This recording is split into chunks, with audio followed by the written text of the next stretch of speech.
విద్యారంగంలో నెలకొన్న సమస్యలను పరిష్కరించాలంటూ కరీంనగర్లో ఏబీవీపీ ఆధ్వర్యంలో విద్యార్థులు ఆందోళన బాట పట్టారు. కరీంనగర్ తెలంగాణ చౌక్ నుంచి కలెక్టరేట్ వరకు భారీ ర్యాలీని నిర్వహించారు. కలెక్టరేట్ ఎదుట బైఠాయించి మహాధర్నా నిర్వహించారు.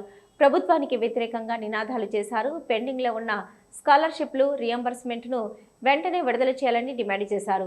ఏబీవీపీ నేతలు ఖాళీగా ఉన్న అధ్యాపకేతర పోస్టులను భర్తీ చేయాలని కోరారు. అంతేకాకుండా సాంఘిక సంక్షేమ హాస్టల్స్ పక్కా భవనాలు నిర్మించి ఇవ్వడంతో పాటు యూనివర్సిటీలో ఉన్న సమస్యలను వెంటనే పరిష్కరించాలని విజ్ఞప్తి చేశారు.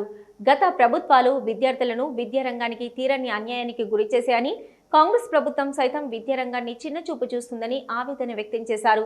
విద్యారంగానికి 21,000 కోట్లు కేటాయించడమే ఇందుకు నిదర్శనమని, ఇప్పటికైనా ప్రభుత్వం విద్యారంగంపై ప్రత్యేక దృష్టిని సారించాలన్నారు.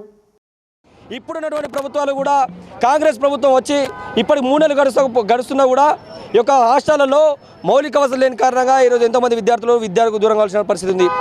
ఈరోజు మొన్న ఏదైతే ఓట్ ఆఫ్ సంబంధించినటువంటి బడ్జెట్ ప్రవేశపెట్టినటువంటి రాష్ట్ర ప్రభుత్వం కేవలం విద్యారంగానికి 21,000 కోట్లు కేటాయించడమే ఎంతవరకు సమంజసం అని చెప్పేసి ఈ సందర్భంగా మేము ప్రశ్నిస్తూ ఉన్నాం.